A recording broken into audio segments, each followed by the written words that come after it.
Hi there, I'm Pamela and we're in my kitchen again where I share with you some of my favorite recipes or those most requested by friends and family.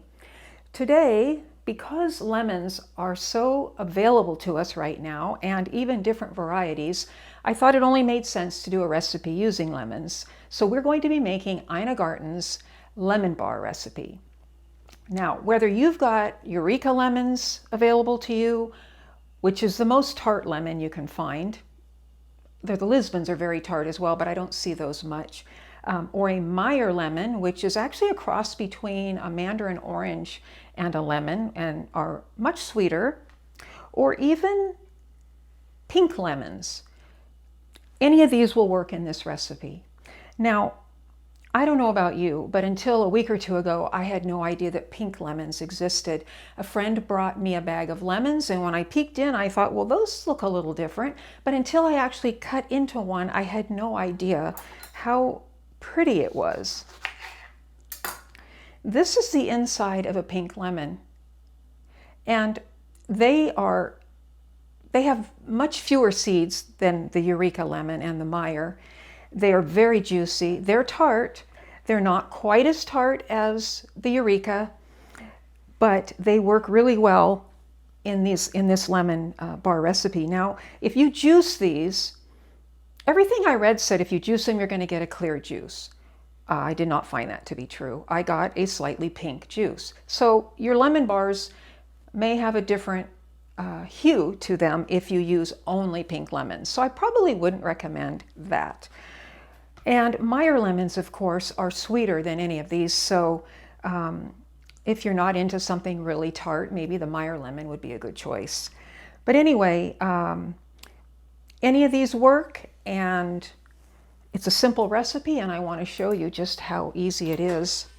Now, we're going to use an electric mixer, but you don't have to. If you don't have one, or you just prefer doing things by hand, I will put a little footnote on the recipe to tell you what you will be doing without the mixer. I actually like to do it that way. The process is very similar to my scone recipe, working it by hand. But anyway, we won't get into that right now. We're going to get started with her directions. And the first thing we're going to do is add our butter to our mixer. This is 1 cup or 2 sticks of room temperature unsalted butter. And we're going to add our sugar to this.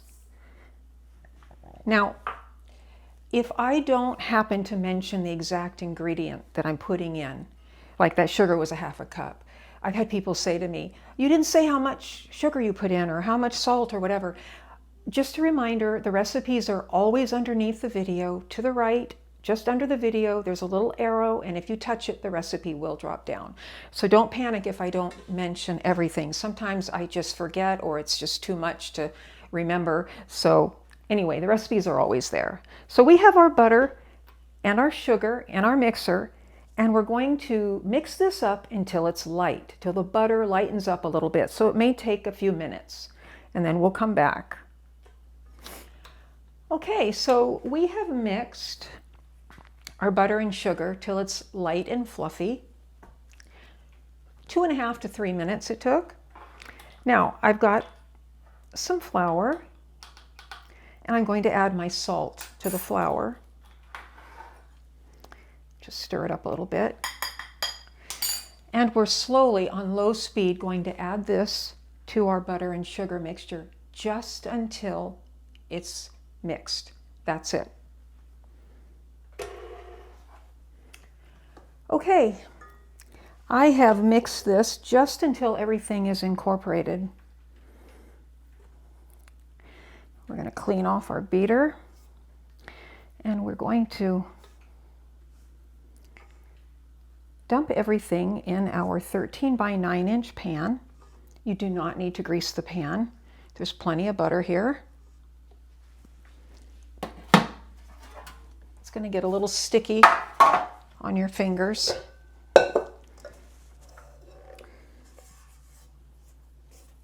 This is just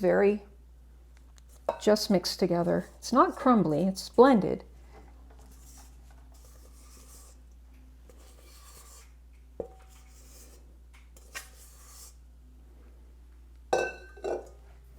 And then we're going to use some flour to keep this from sticking to our fingers too much.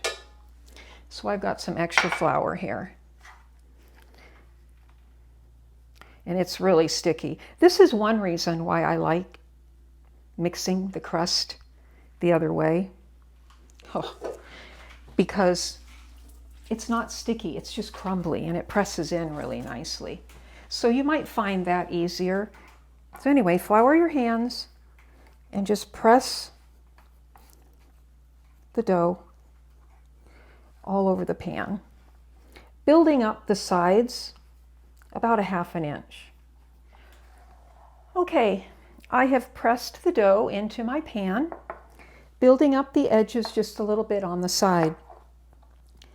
I believe she has you do that so that the filling stays inside the crust, but honestly, when you bake this, the crust tends to pull away a little bit from the sides of the pan and the filling will go down there. So if that happens, don't worry too much about it.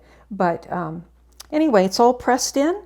Now, I'm going to put this in my refrigerator and let it chill while my oven preheats to 350. That's enough time, just needs a little bit of chilling. And then when the oven is at its desired temperature, we are going to pop this in for 15 or 20 minutes, just until the crust takes on a light golden color. And the edges will be a little darker, you'll notice. But you don't want them dark, too dark, just they'll have more color than the rest of the dough. So chill it, bake it, and then set it out on a cooling rack. It doesn't have to cool completely while we're mixing up the filling. It'll just cool slightly. All right, we'll see you in a bit. Okay, so our shortbread crust has baked in the oven for about 15 minutes. Just a little bit golden brown. And it's just going to sit here and cool while we mix up our filling. And we're leaving the oven on at 350 because we're going to put this right back in a few minutes. So the first thing we're going to do is add 6 room temperature eggs. And room temperature is important because if you haven't noticed, yolks tend to be kind of hard to break when they're cold and you're mixing it with other ingredients. So we want this all to mix together nicely. So room temperature is going to help it do that. That's 6 eggs.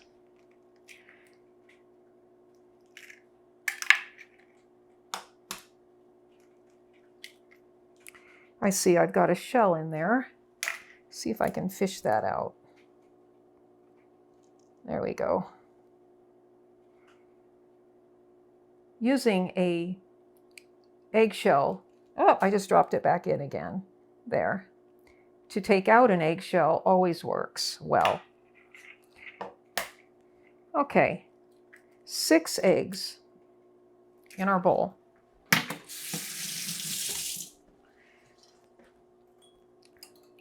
Now, I like to just mix these up a little bit before I add the other ingredients.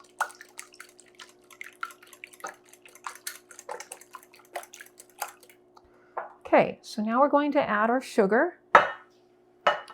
That's 3 cups of sugar. I know that looks like a tremendous amount, and it is, but this makes a lot. We've got a cup of lemon juice.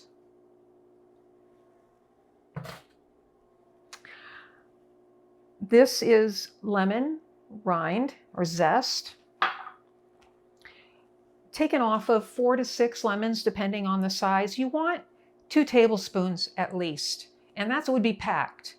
This looks more like a 1/4 cup, but I would pack it in there. And if you have a microplane, this works really well for getting the zest off of citrus. And you just scrape off the top yellow layer. You don't want to get down to the white pith or it will be bitter. So anyway, these are real easy to use if you've got one, and if you don't, a cheese grater on the finest setting will work as well. So there's my lemon zest. And I will be honest, I probably add more than what the recipe calls for because I like my lemon bars really zesty. And I'm going to stir this together, and then I'm going to add in the cup of flour, just because the sugar gets kind of heavy in here. The flour is going to help our lemon bars to set up so that the center isn't runny. Okay. Now we add this flour and stir until there are no little lumps of flour to be seen. And a whisk works really well for this.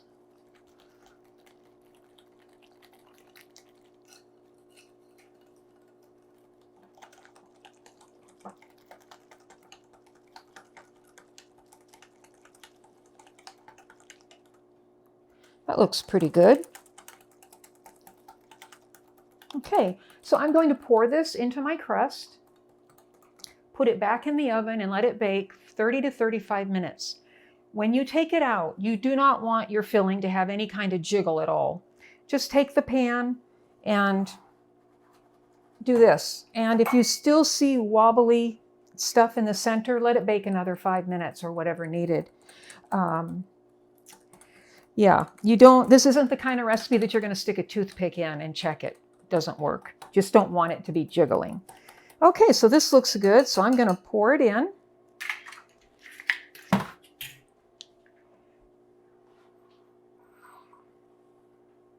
On top of our crust.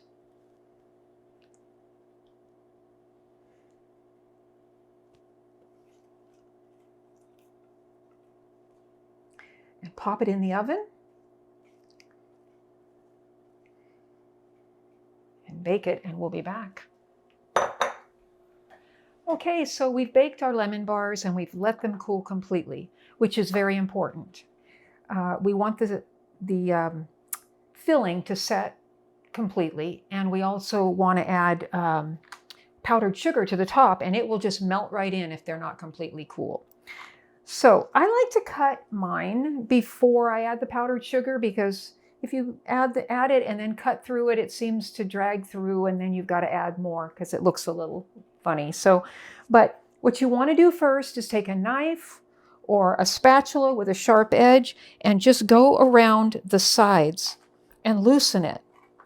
That filling that we poured over the crust, even though we built up the crust, it still ran over the edges and kind of stuck to the pan. But it loosens up real easily. So you're just going to go around the whole thing, which I've already done before. But just loosen everything up. And then we're going to take a little sifter and add a layer of powdered sugar all over. Nice, generous layer. And you can always add more. Let's say you don't eat them all today and you've got them in a day or two and the powdered sugar has kind of absorbed into the top. Just add some more. So we're going to try to get out this first piece without too much trouble. There we go. There's our lemon bar. Now, as I've shown you before, I like to take a cupcake paper and flatten it and add my goodies, whatever it is I'm baking, whether it's brownies or lemon bars or whatever, and place them on there. Just flatten them out.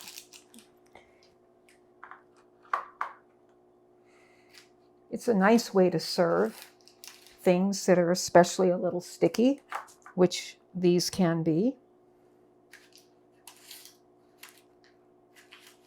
Okay.